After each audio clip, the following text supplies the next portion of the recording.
வணக்கம்.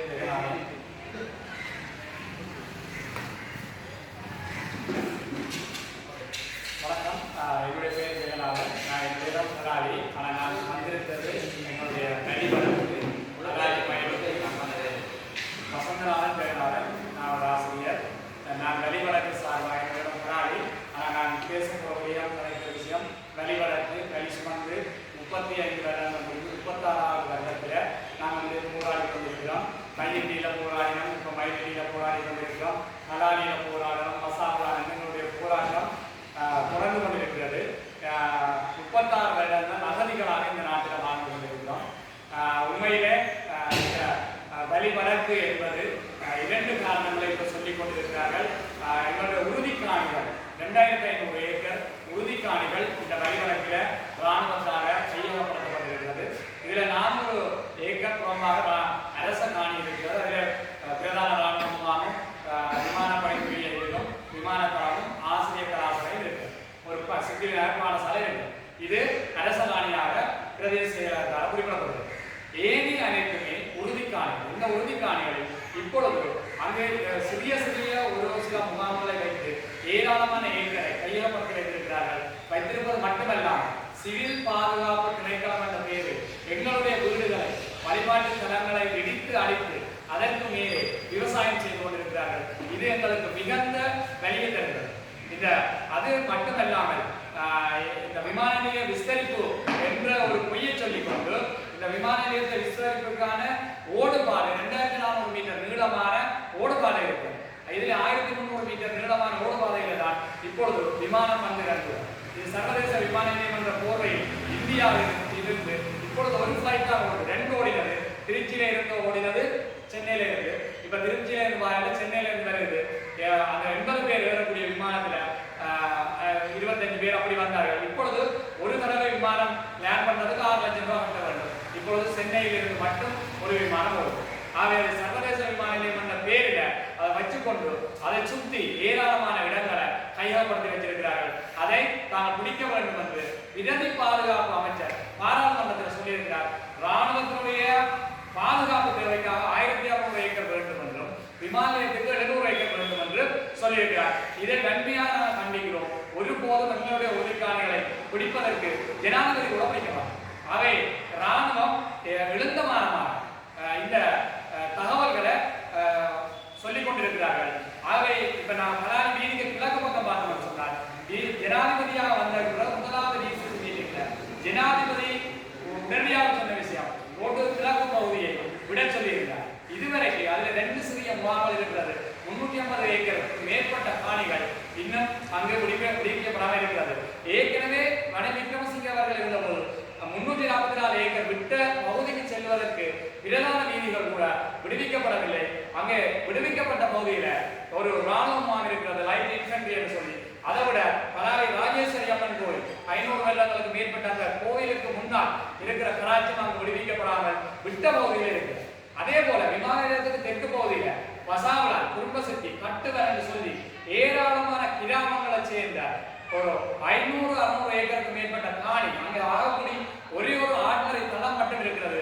அந்த வசாவளான் இப்ப ராணுவம் கட்டுகிற அந்த ஹாஸ்பிட்டலுக்கு முன்னும் அந்த ஆட்மறை தளத்தை தவிர அந்த வசாவளான் சந்தையிலிருந்து தெல்லிப்பளை வைத்தியசாலைக்கு செல்கின்ற பிரதான வீதி விடுவிக்கப்படவில்லை. அந்த வீதிக்கு தெற்கு பகுதி அங்கு விடுவிக்கப்படாமல் அந்த இப்போது விடுவிப்பதற்காக ராணுவ முகாம்கள் அகற்றப்பட்ட பகுதியில சிவில் பாதுகாப்பு திணைக்களத்துடைய ராணுவ பண்ணை என்று இப்பொழுது பலகையால் அடிச்சு அங்க அவர்கள் அதை விடுவதற்கு வீடு விட்டாச்சு, ராணுவம் எடுத்தாச்சு.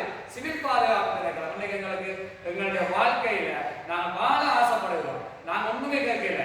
எங்களோட இடத்துல போய் நாங்கள் இன்றைக்கு வறுமையோட வாழறோம். எங்களுக்கு தொழில் இல்லை, இருக்க இடம் இல்லை, நாங்கள் இதை கேட்கிறோம். இதே போல பார்த்தா மயிலட்டியில போராடி கொண்டிருக்கிறோம். இந்த மயிலட்டியில சுமார்ந்த பங்களா அது 150க்கு மேற்பட்ட குடும்பங்களை சேர்ந்த ஒரு காணி அடாத்தாக பிடிச்சு அங்க கொமாண்ட பங்களா அமைக்கப்பட்டிருக்கிறது.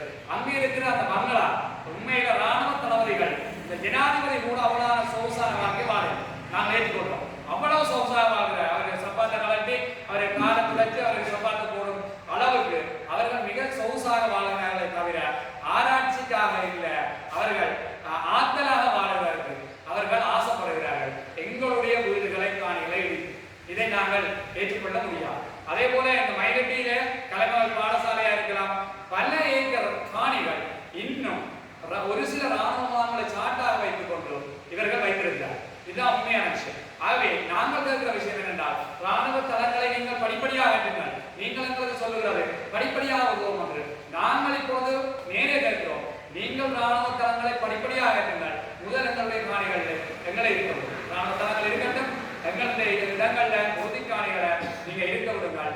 நாங்கள் படிப்படியாக நீங்கள் ராணுவ தளங்களை அகற்றணும். சிறிய சிறிய முகாம்கள் இருக்கும். இதே போல பிரதானமான பிரச்சனை பலாலி ராணுவ வைத்தியசாலை என்று சொல்லி இந்த மசாவிலான் பாடசாலைக்கு அருகில அடாத்தாக 7 பேருடைய காணியில ஒரு வைத்தியசாலையை பார்ப்பார் என்று கட்டப்படுகிறது. முதலில் அரசாங்கத்தில் கட்டப்பட்ட அந்த வைத்தியசாலை இப்பொழுது நிறைவு பெறுகின்ற ஒரு தருவாய்க்கு வந்திருக்கிறது. 29 ஏக்கர் விடமாட்டம் என்று பிரதி பாதுகாப்பு வச்சு சொல்றேன். ஏற்க முடியாது.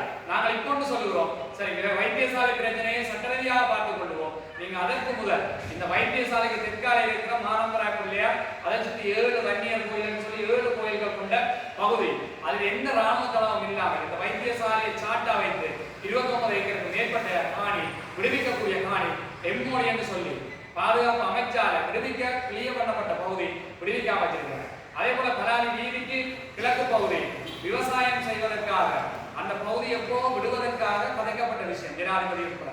ஆகவே இந்த ராணுவ தளத்துல பிரதான பலாலி ராணுவ தளமும் அதுக்கு பக்கத்தில் இருக்க விமான தளமும் இந்த பலாலி சித்திரையார் பாடசாலை பலாலி ஆசிரியர் கலாசாலை உட்பட்ட அந்த 400 ஏக்கர் உண்மை போதுமானது இவர்களுடைய பாதுகாப்பை உறுதிப்படுத்தும்.